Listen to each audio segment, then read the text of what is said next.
Hello everyone and welcome to Online Help Guide. Today in this video, I'm going to show you how to download Gaana app on Android mobile. So without any further ado, let's dive right into it.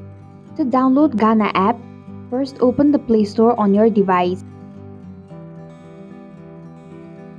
Tap the search bar at the top and type in Gaana app.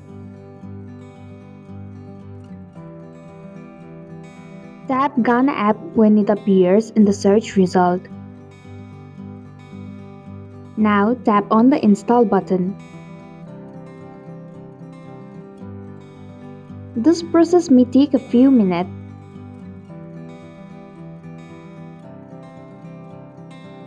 Once the installation is completed, tap Open to launch the app.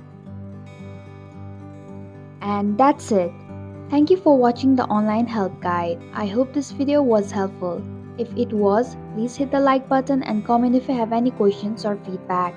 Also, if you are new to our channel, please subscribe and hit the bell icon so that you don't miss our upcoming videos.